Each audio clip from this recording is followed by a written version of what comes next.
policy enforcement and decisioning have to be very local, but the policy itself that's going to be used in the policy decision engine, it can be pushed in. So it can be ministered somewhere else and then pushed in so that it basically is, the policy decisions running locally. Okay. And that addresses the performance concerns which a lot of these SaaS applications are going to have in these situations. So I guess that's the benefit of standard, right? Is that if you set the standard, then all the applications can kind of subscribe to the same standard, and you get greater adoption of this model. Yep. Yes. I mean that, and again, this is not available now. This is still early. This is some of the evolution of AuthZEN and where it's sort of going to, but it's to enable some of these use cases where, a policy can be developed, and controlled by a customer organization and pushed into lots of different SaaS applications. So they all, so you all have individually different policy that you can use in those situations.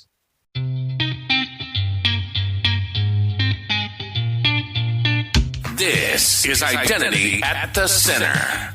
If it has anything to do with IAM, this is the go-to podcast. Now your hosts, Jim McDonald and Jeff Stedman.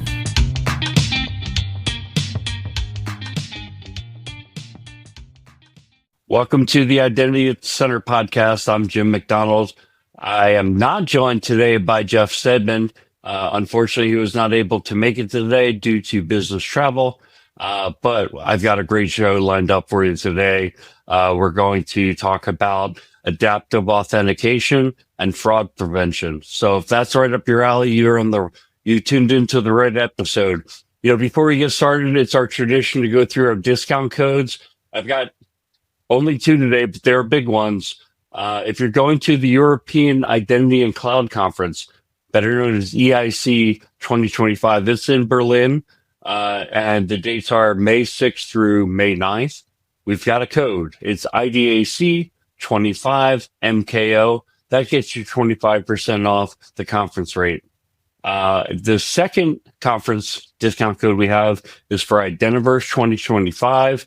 It's in Las Vegas. It's at the Mandalay Bay this year. So if you haven't been to Mandalay Bay, it's going to be exciting for that reason, but it's always one of the best conferences of the year. That's June 3rd through June 6th. We're going to have you use the code IDV25-IDAC25. That will get you 25% off. These 2 codes, by the way, you're not going to find better out there. So I get the temptation to go out to Google and look for discount codes. I'm just going to let you know ours is the best one available. So as I mentioned, we're going to talk about adaptive authentication and fraud prevention. Joining me today is Patrick Harding. He's the Chief Product Architect at Ping Identity. Welcome to the show, Patrick. Jim, thank you very much. Thanks for having me back. Appreciate it. Yeah, really glad to have you here. Let me ask you a quick question. Are you going to be at Identiverse this year? I am actually going to be at Identiverse, yes. Also, awesome. Probably going to be at EIC as well. So I'll be at both. Oh, good. We can share a beer at one or both, or not share a beer, but have a beer at the same time in the same place. Jim, I'll buy you a beer. How's that? Let's do that. All right. And I don't have to share with anyone? No, you can. It's all yours. All yours. Drink it on myself. Yeah, my girlfriend might argue with that. She might want me to share with her, but well, there you go. So, Patrick, it's kind of our tradition around here to ask, how did you get into identity, and did it choose you, or did you choose it? Actually, so Jim, I'd say it's a little bit of both. Back in the day, late 90s, I was doing cybersecurity before it was called cybersecurity, actually, doing a lot of firewall infrastructure, network security infrastructure, things like that in the kind of the early days of the web at a company called actually Fidelity Investments in Boston. I quickly realized at that time that poking holes through firewalls kind of wasn't going to be the right approach to secure web interactions and stuff like that. So I ended up looking and thinking about kind of identity and, those sort of things. And actually, coincidentally, at around the same time, Scott McNealy, the CEO of Sun Microsystems, contacted the CEO at Fidelity and said, "Hey, Ned, there's this thing called Microsoft Passport that I'm sort of worried about, basically. And, think of it as centralizing all authentication on the web, owned and controlled by Microsoft. We don't think that's a good idea. We'd like you and a bunch of other companies to join us at this thing called Liberty Alliance and, come up with approaches to basically deal with that." Obviously, back at that point in time, 2001, 2002, Microsoft's reputation was very different than it is today, I would say. So Fidelity joined, I got involved, and that work at Liberty Alliance ended up being the foundations of what became SAML, or SAML 2, to be more specific. That work I did with SAML 2 led me to Ping Identity, where we started to do the first, federated single sign-on capabilities, dedicated federated single sign-on, and, here's me 20 years later, basically, still solving identity problems because, we're never finished, it seems, basically. It's kind of a cool story. I kind of feel like you just said something like, so I was sitting there with Thomas Jefferson and John Adams, and we were kind of talking about, hey, what if everybody came to the table and voted for the leaders and had that level of conversation? Because you just name dropped some heavy hitters in the beginning of, identity kind of becoming what it is. So yeah. I thought that was a pretty cool story. Put you right there as a founding father. Yeah, well, it was early days, definitely, and it's kind of come a long way. Obviously, we'll talk later about the evolution of SAML and OpenID Connect and stuff like that. But yeah, there's been a lot going on over the years. Yeah. So every once in a while, I like to do a topic that you kind of feel like, all right, we've been talking about this for a decade or more, maybe 2 decades, and it's kind of old hat. But we got to remember, new people are coming into the industry and trying to kind of wrap their brains around some of this. And I had a recent conversation with one of my colleagues, and he was asking me about authentication, and more specifically, adaptive authentication. So he had a SaaS application that he had a particular part of this SaaS application that is kind of an admin section. And he wanted to force users, when they access this part of the application, to give a multi-factor authentication. So it's kind of like the classic use case for adaptive, I think. Yep. And so I was thinking this would be a great topic for a podcast. And then you and I started to collaborate about having you on. I thought you'd be the perfect guest to talk about this. So I wanted to start, Patrick, with, what are some of the questions that you would ask this friend of mine, in terms of trying to uncover what he was trying to do? So what he's trying to do is something we used to be able to do quite easily, actually. Back in the days when we were, when organizations were running these applications themselves in the data center, we had much more flexibility in terms of being able to apply policy, essentially, to different things. And I would say I would point at the WAM products, the web access management products back in the day, like the SiteMinders, the Oracle Access Managers, the Sun had a product in that world. Everybody had a product in that world. They were actually very good at helping companies actually do this. We can talk about why, but with the evolution of SaaS, SaaS really emerged where the point of SaaS was that it's going to be easier and simpler for you to use this application, Mr. Enterprise, but we're going to take away a lot of flexibility.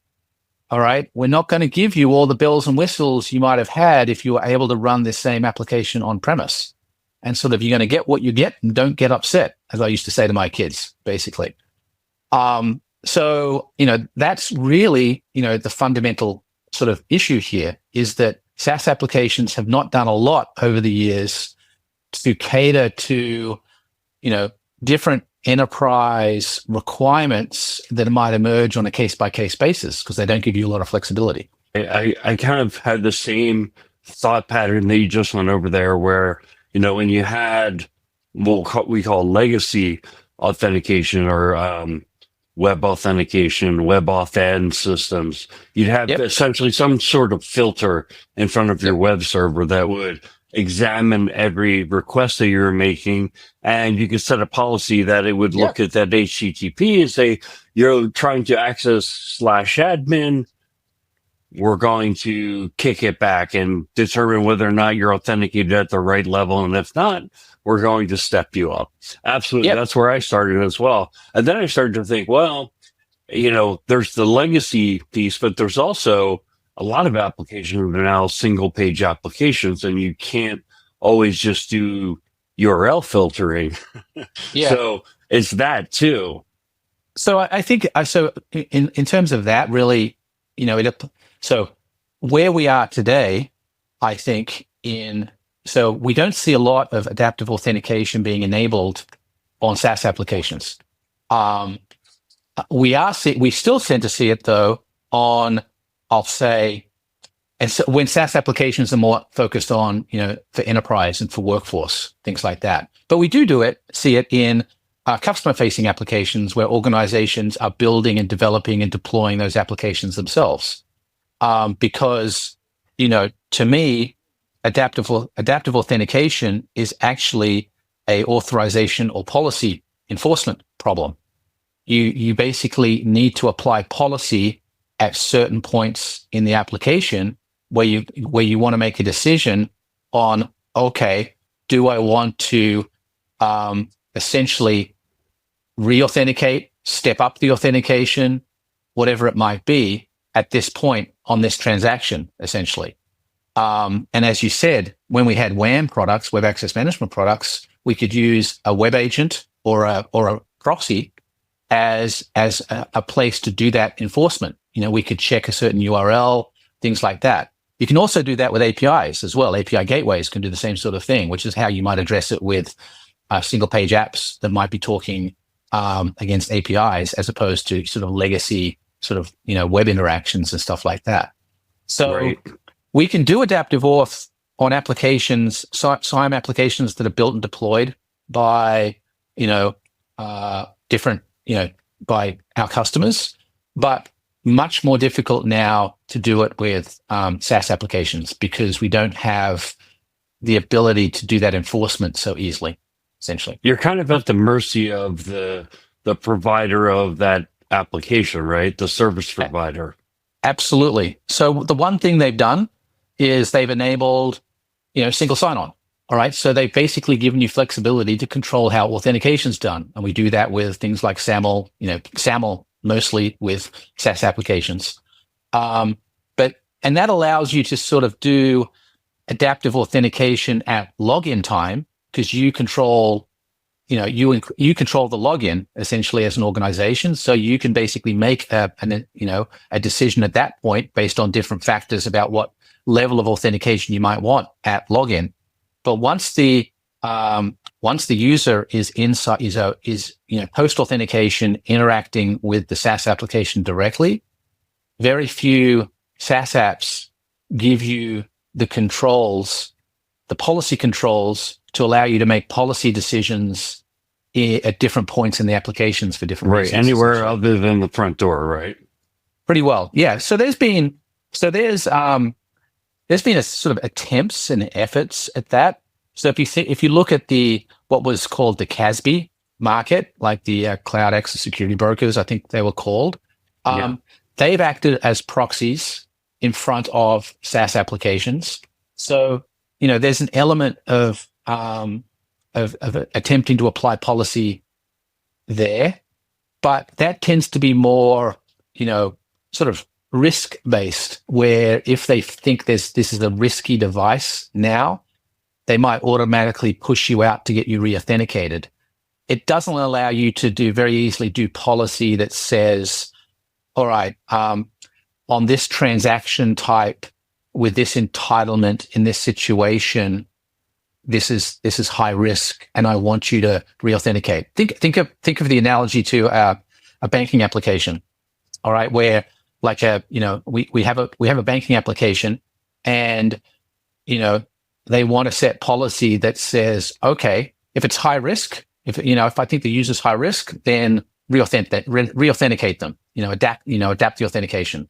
But they have other policies that says, if this is a payment, all right, automatically re-authenticate them. Or if this is a payment and it's over $10,000, re-authenticate them. So there's certain, application transaction types that can get quite granular where they look, that are considered high risk.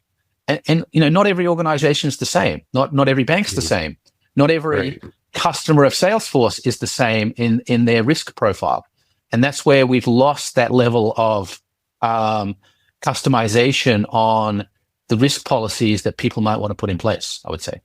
Yeah. And you're getting into an area that I really want to explore. But you mentioned something earlier that got me thinking about, okay, so if adaptive authentication is hard to do at kind of that next level, which I always call that coarse-grained authentication or coarse-grained authorization. Yes. Right? Yep. And it seems like this, kind of SAML IDC model really works at like the resource being like the front door for the application. Like you either have access or you don't have access. Maybe we're going to send some attributes in the payload. But for the most part, based on how you come in, and you were talking about the device looks risky, but there's more context to it, right? At least kind of the way I conceptualize it in my head is you've got the actor, which has a context. It could be the device. It could be where the person's coming from.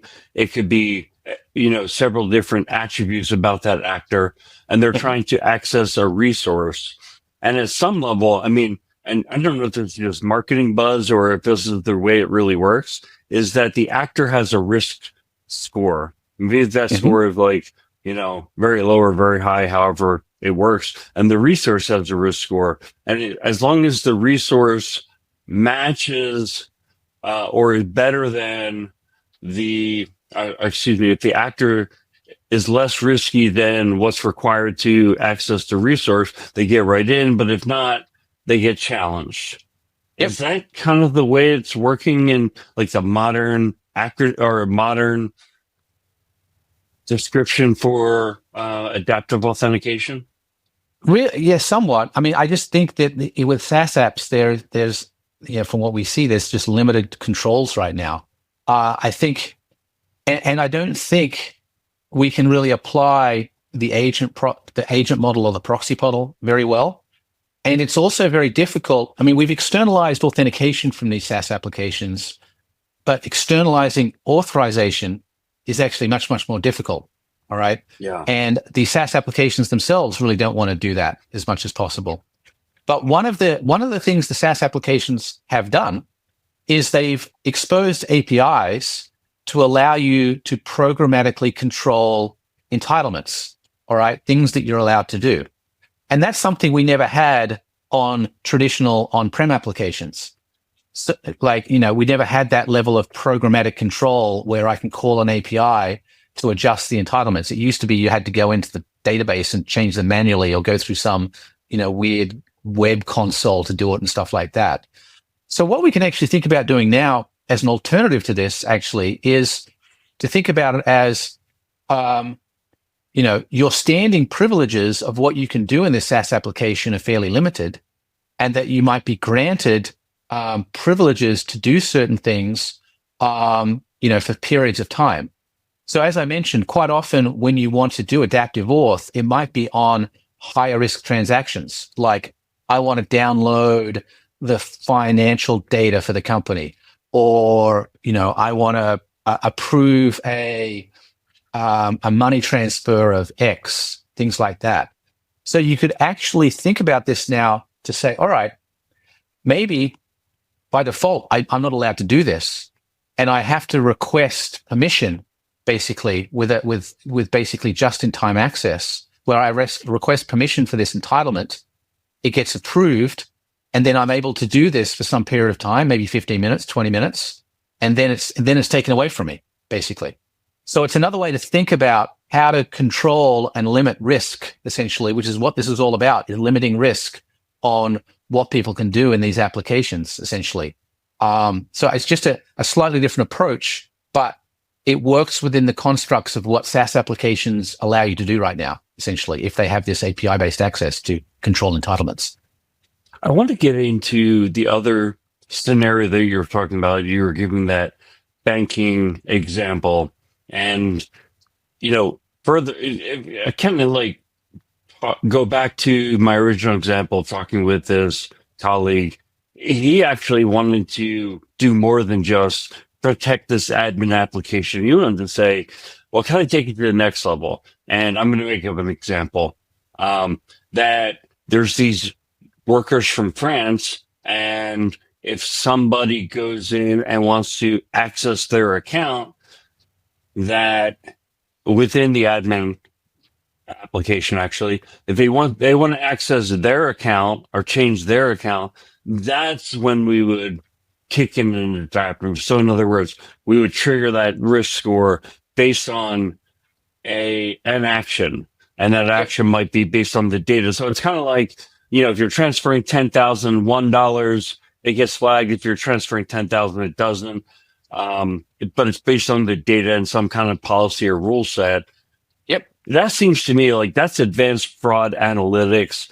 That's more than your typical IDP is going to achieve for you, right? There's some kind of additional system that is kind of examining that process. Is that right?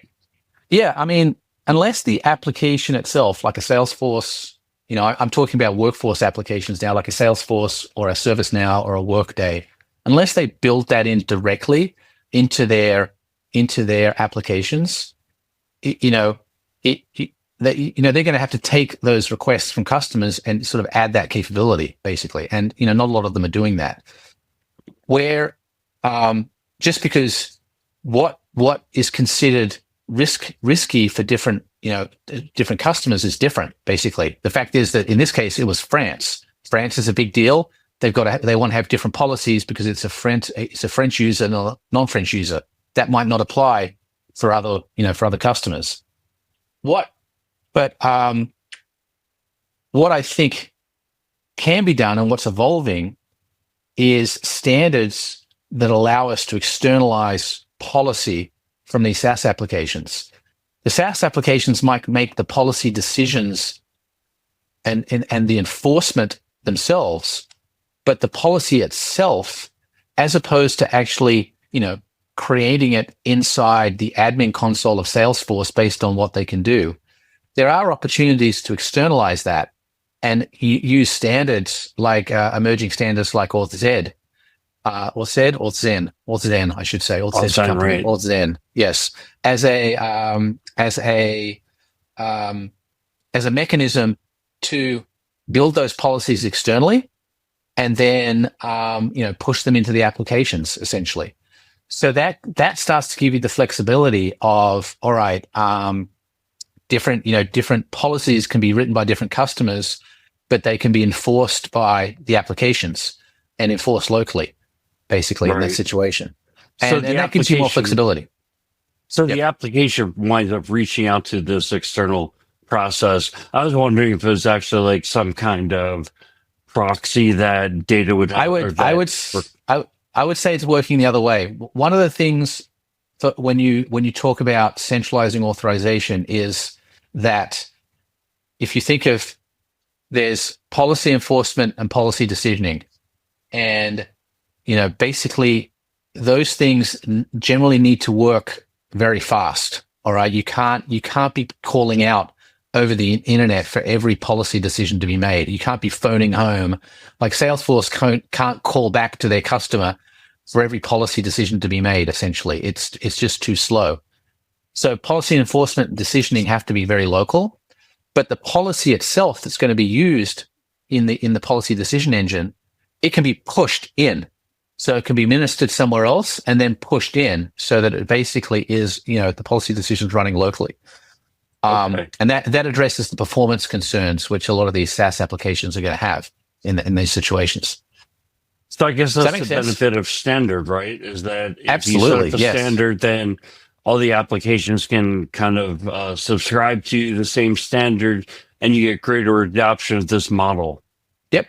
Yes. I mean that, and again, this is not available now. This is still early. This is some of the evolution of AuthZEN and where it's sort of going to, but it's to enable some of these use cases where, a policy can be developed, and controlled by a customer organization and pushed into lots of different SaaS applications. So they all, so you all have individually different policy that you can use in those situations.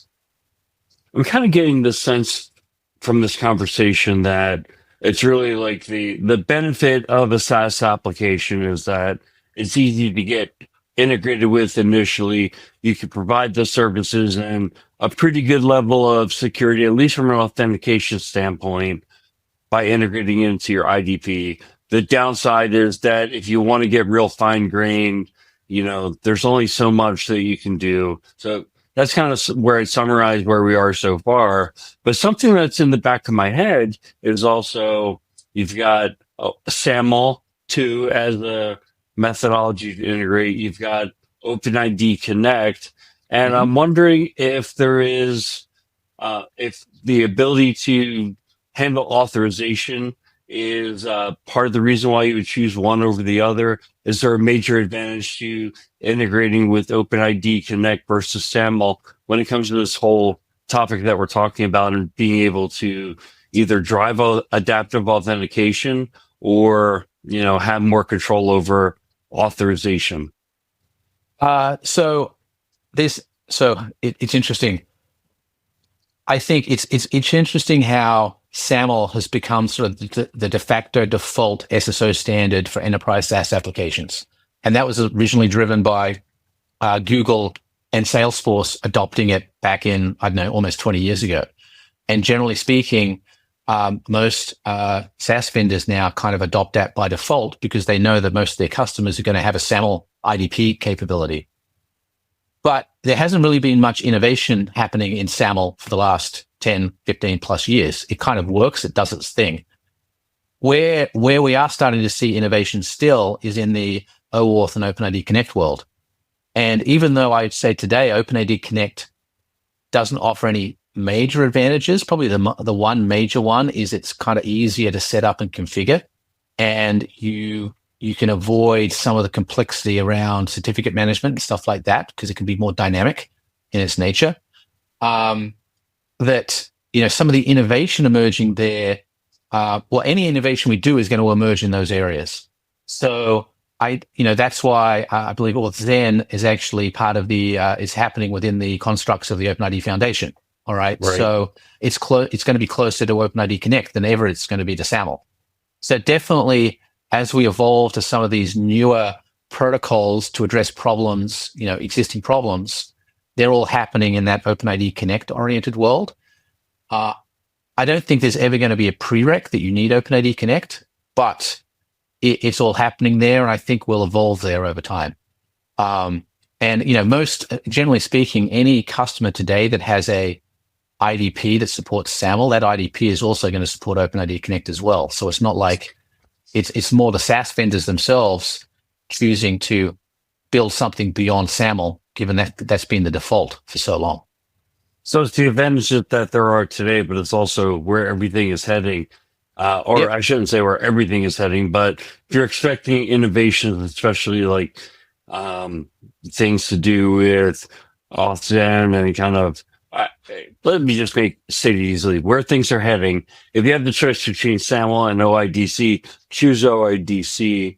I think you made the point earlier, though, that, if you look at a basket of SaaS applications, it's more likely that the majority support SAML. There's still, I always find it like amazing when there's an enterprise grade application that doesn't even support SAML, or that they charge to integrate via SAML. I was going to mention that there's two things actually. So one thing we've seen over the last few years is that a lot of larger organizations still have a lot of, I'll call them on-premise applications or applications that might be now deployed in their cloud infrastructure, basically as cloud native, like running in that customer's AWS environment or GCP environment or Azure environment. So, I'll just say it's a derivative of on-prem. It just happens to be in their cloud. They still want single sign-on to those applications. And actually what we've seen there is, 15 years ago, they might have used a web access management product. They've actually instead now shifted over to support OpenID Connect. So you're seeing OpenID Connect used for those sort of on-prem cloud native applications that the enterprise is using, but it's quite often SAML for the SaaS applications. So I could definitely see SaaS applications evolving to OpenID Connect as well, just to make it consistent across the organization, actually. Do you find so that's definitely happening? Do you find that the level of effort to, let's say, you had some application that 10, 15 years ago you wanted to quote unquote webify, and you had a consulting firm come in, they built this app. It's not integrated even with SAML. But now it's time. It's like maybe you have it behind a reverse proxy, but you say it's not going anywhere. You want to get reverse proxy out of your environment, and you say, okay, well, I could convert it to SAML or OIDC. Is there a significant difference in the amount of effort to do one over the other? And is that driving developers' decisions a lot of times? Yeah, I mean, traditionally, we learned a lot from SAML. The OpenID Connect is definitely a lot simpler. Because we learned a lot. There were certain mistakes and things we did in SAML that we chose to fix in OpenID Connect.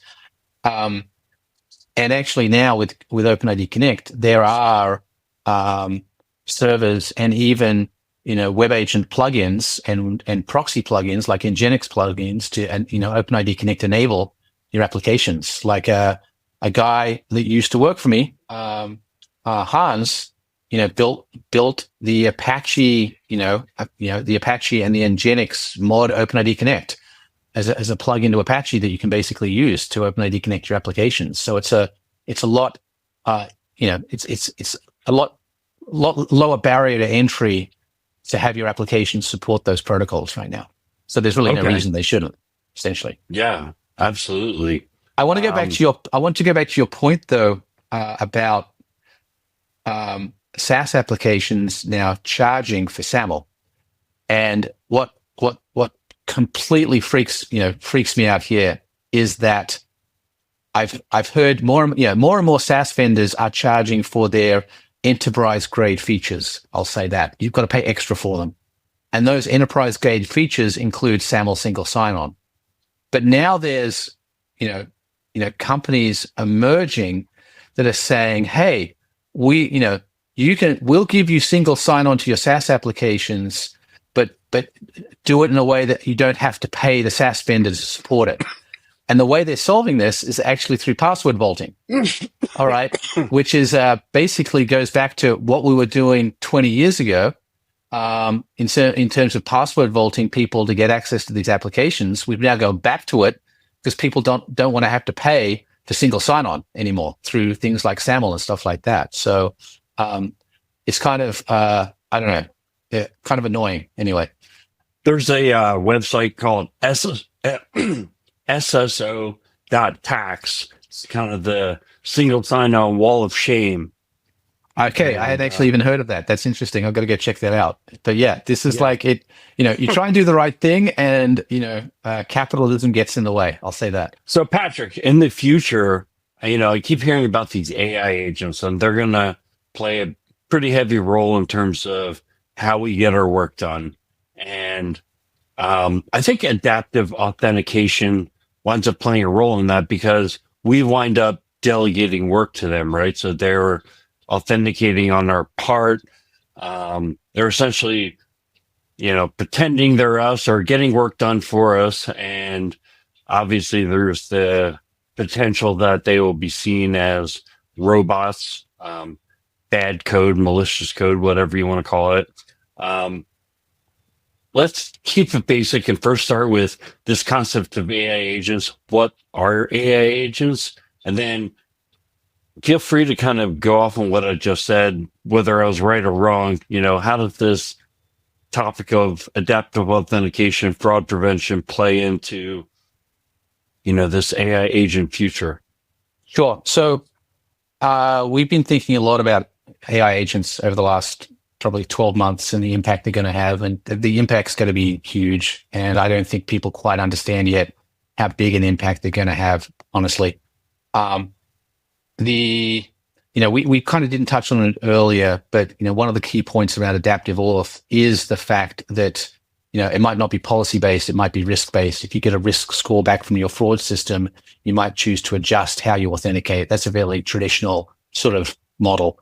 And those risk and fraud systems quite often are looking to detect bots and stuff like that to prevent ATO attacks and things like that. So then, as we evolve into, the notion of AI agents, think of, to me, AI agents are different because they are processes that can actually, reason and dynamically change over time. So unlike a traditional computer process where you have a certain set of inputs and you're going to get the same outputs every time, AI agents evolve, and the inputs one day will drive different outputs over time as they dynamically learn. They reason. They get smarter over time, stuff like that. So a lot changes with the way you think about an AI agent. So AI agents are going to sort of appear in a couple of different ways. Where I think it gets interesting is when an AI agent can actually interact with a GUI, like the GUI that's on your on your laptop, and it appears like a human. All right. I mean, this is like what the operator tool from OpenAI does. It'll literally drives the browser, and it does that while it actually, basically, tries to complete a task or a set of tasks. So now, if you can imagine, you've got a AI agent on your desktop that's basically looking to do things, automatically add things to your calendar, automatically update Salesforce with certain data that you got. That's workforce examples. In consumer examples, it could be automatically search across 3 websites looking for a cheap pair of jeans and then buy those jeans, stuff like that, whatever it might be. We now have to basically, AI agents are going to be used. How do websites differentiate an AI agent from a bot? All right. Where traditionally we've thought of bots to be bad. So we have to have ways to basically distinguish an AI agent from a bot. And then we have to have ways for that AI agent to be able to authenticate to that website, all right, such that it can do things on behalf of the user. And obviously adaptive fits into this in many ways, because we're going to adapt basically understanding whether this is a bot or an agent or a human. And if it's an agent, we want to handle authentication differently, things like that. In the case where the AI agent now needs to authenticate, the last thing we want to do is have the AI agent essentially impersonate the user. And by that, I mean, just use the credentials that the user generally uses. So I don't want the AI agent to basically just take my ID and password and log in as me. All right. What we're creating at that point is essentially what a lot of the in the banking world, the Yodleys and the Mints of the world did when they did screen scraping to basically use my banking credentials and log into the bank, screen scrape stuff, and return it. The banks hated that. And, there's all sorts of security risks associated with that. And AI agents, if we don't fix this or address this, are just going to do this, 10 orders of magnitude more. It's going to happen everywhere. So what we really need to, address or push for is the notion of delegation. All right. I, Patrick, am going to delegate this AI agent to go do this on my behalf. So that means applications that want to be kind of agent aware need to sort of support this notion of delegation, where, I can delegate responsibility to this agent acting on my behalf to do things, basically. And, the agent still has to authenticate itself, but it can do that, we can start to do that in ways that doesn't require similar to the ways we might have done this with sort of traditional OAuth and stuff like that, where you consent to an OAuth client to act on my behalf to do things like that, basically. So that's what we've got to evolve to. Yes. Yeah. I mean, you think about what you talked about there with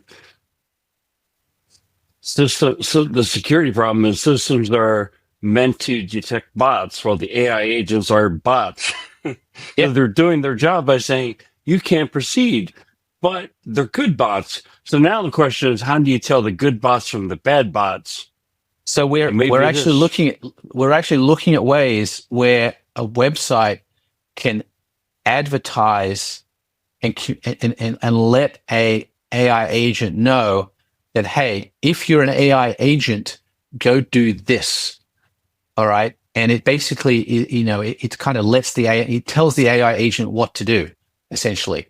And it would be distinct from what a human would be doing if they're interacting with the website in that way as well.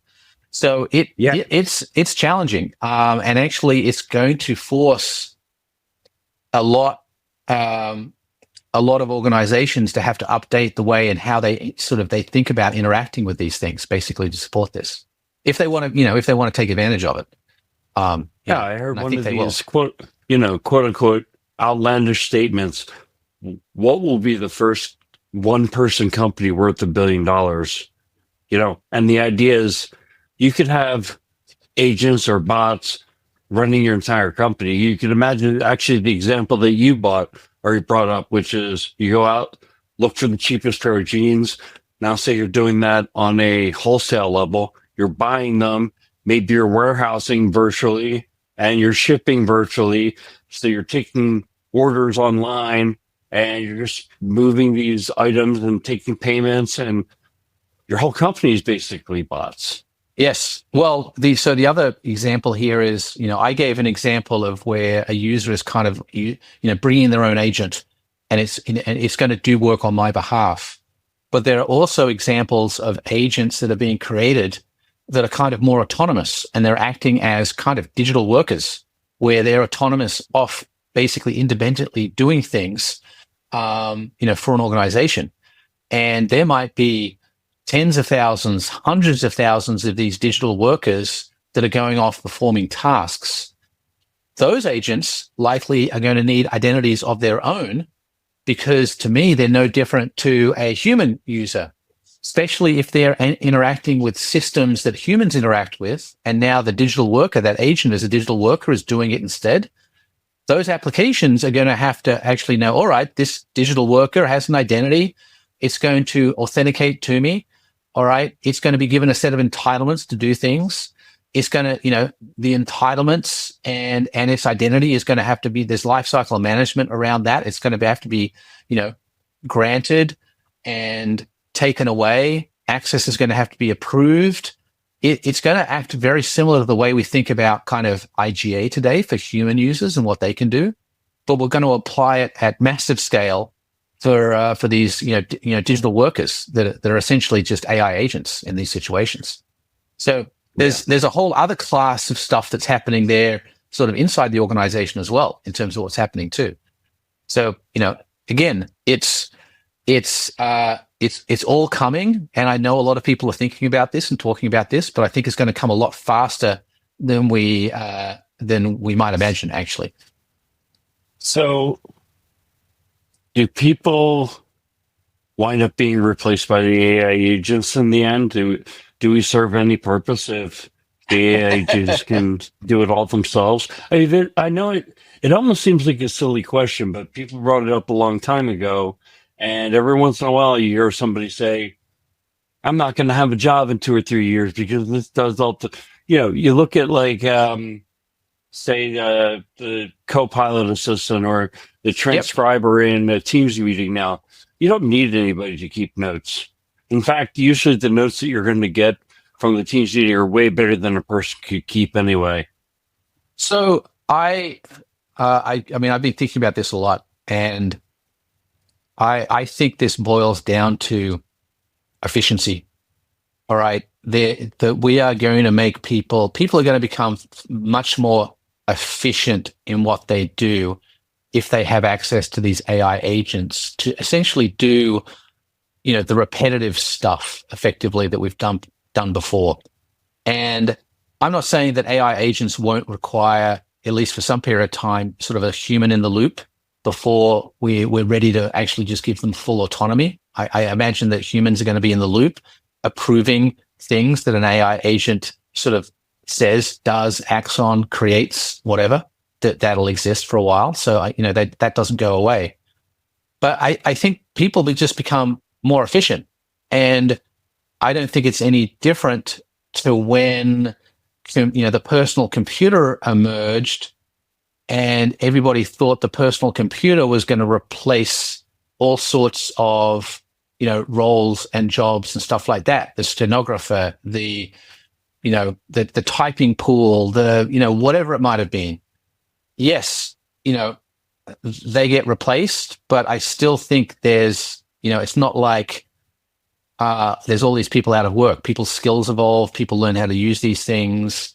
They'll become more efficient. They've got to embrace it and go with the times, sort of thing, in that regard. Yeah, I feel the same way. It's like you can't prevent progress, right? The progress is going to happen. So you have to position yourself on the right side of it. You don't want to be the person who's constantly falling behind, like the person who went around and lit all of the street lights before there were electrical lights. If they stuck to it and maybe they were lighting the last few, eventually they have no skills for the future. Yeah.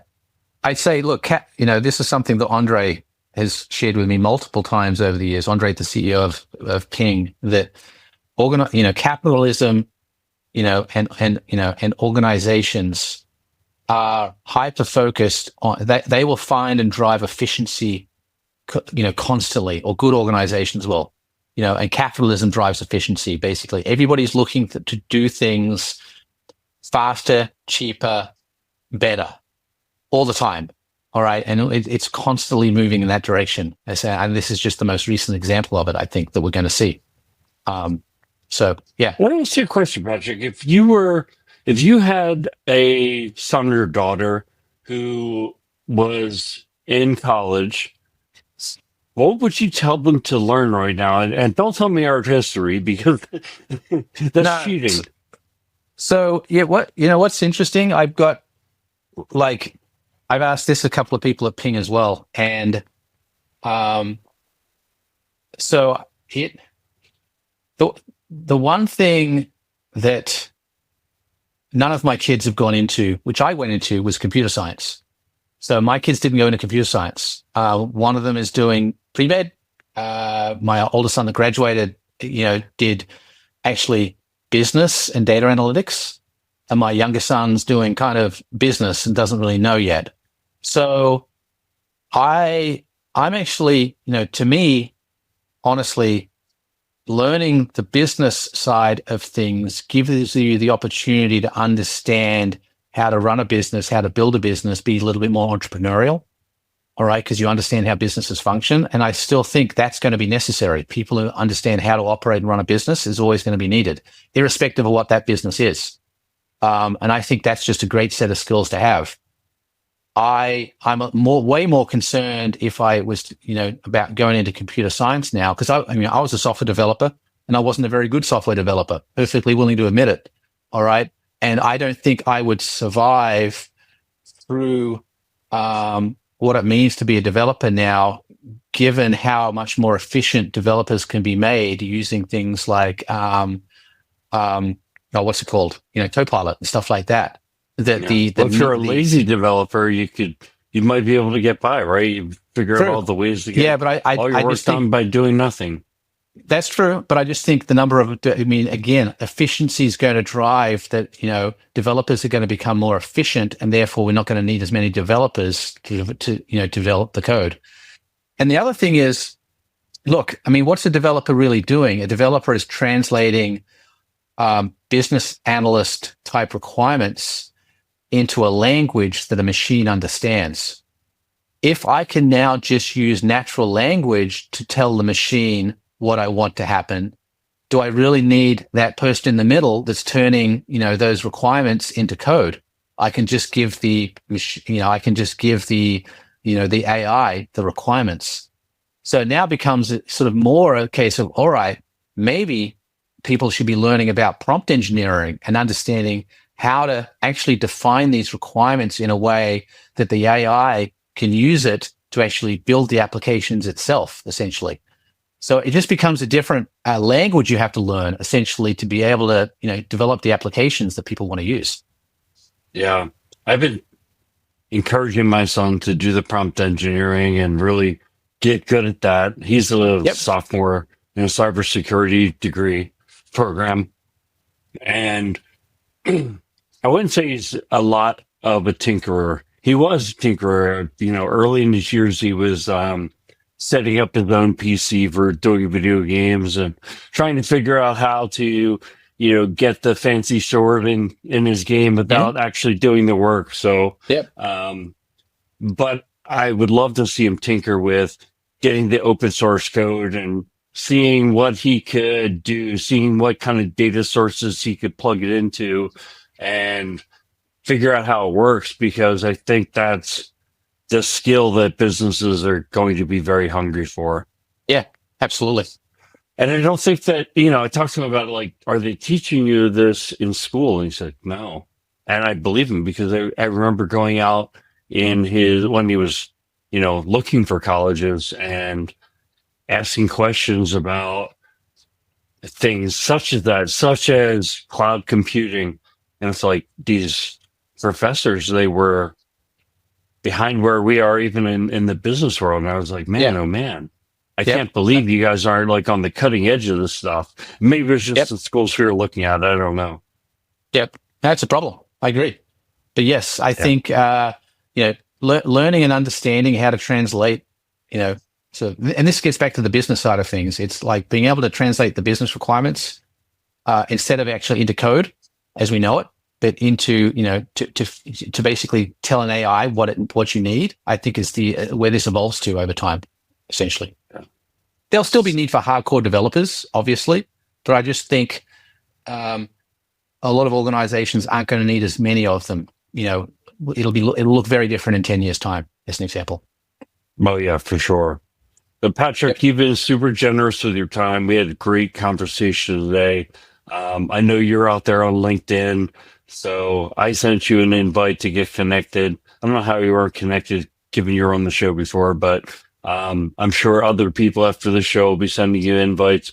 I already get a number of invites per day, and I love it. I want to talk to all of our listeners and get to know you all. And a great way to get to know people is through the conferences. Mention we've got discount codes for EIC and Identiverse, so please make sure to take advantage of those. And Patrick, I'd like to go out today with a lighter note question. Given those two conferences, EIC in Berlin and Identiverse in Vegas, what are your tips for each of those cities for whether it's a first-time conference goer or maybe somebody who's been there a few times? If you've got any secret nuggets for each one of those? I've spent a lot more time at Identiverse over the years than EIC, so I'll sort of focus on that. It's honestly, you got to get it outside your comfort zone and just engage and talk to people. And whether it's at might be a lunch or a breakfast, sit down at a table where you don't know anybody, start talking to people. Everybody starts in the same situation where they don't know a lot of people in the community. But I've always found the identity community to be very open and embracing of new people and old timers, essentially. So that to me is the key here. Everybody was in your place at some point in their career and felt the same way. So, don't be afraid just to open up and reach out and ask questions and introduce yourself and stuff like that, essentially, is the key. The same thing applies at EIC as well with Martin and those guys too. So, I would say the same thing there as well. Yeah, this is going to be my first time at EIC. I've been to Germany before, but never Berlin. I hear that, it's a very lively city. Of course, there's a lot of history there, a lot of places to check out, like the Berlin Wall and, I mean, Yep. heck, I'm not going to do as good of a job. If you're interested in looking for sites to see, YouTube, Google, there's tons of information out there. I have actually been to Las Vegas probably 20 or more times. My biggest pro tip is to pace yourself. I mean, especially if you're somebody who likes to have a good time, you get to Vegas, if it's your first time in Vegas and all those lights are on, and you go into, go through the casino, they just have a way with all the bells and the lights, and they pump extra oxygen into the room, makes you feel energized. And you should enjoy that. My recommendation with Vegas is don't end up inside for 3 days like I have a couple of times. Get out and get some fresh air in the middle of it if you can, because I've inadvertently spent 3 days indoors in Vegas and never saw the sun. So yeah, that's good advice. I've never done the whole 3 days indoors, even though Jeff has told me he's done that a few times. I'm not like when I was a kid, I wanted to be outside around the clock, but as I've gotten older, I've gotten lazier about it. But I think after a certain amount of time, I'd just go stir crazy indoors. And so my advice is pace yourself. Don't try to have all your fun up front. A little bit at a time. There's a lot of like after hour parties, but that doesn't mean you have to be out until midnight every night, because the shows, take place in the morning. You get off to a fresh start, have breakfast, get in there, be mentally aware, engage. Try also to break away from work for a little bit, because yes, I understand, and I've fallen into this trap many times over the years where you're right in the middle of like a hectic project. But if you travel all the way out to Las Vegas and you go to two of the sessions or something like that, you're really going to regret it. You've got to try to find a way to get up early, do your calls, maybe save some of the calls till later today, maybe take a break in the middle, but make sure you're going to a number of the sessions. Otherwise, you're going to end up being disappointed in the end. Yep. Good advice. Yeah. So that's what I've got for you for this time. Patrick, again, thanks for joining us. For everybody out there, find us on the web, idacpodcast.com, and our YouTube channel is idacpodcast.tv. That'll drop you right into our YouTube. Again, love hearing from everybody on LinkedIn, so find us there. And thanks again, Patrick. Until next time, everyone. Thanks, Jim. Bye. You've been listening to Identity at the Center. We hope you've enjoyed the show. Make sure to like, rate, and review. And we'll be back soon. But in the meantime, hit the website at identityatthecenter.com. See you next time on Identity at the Center.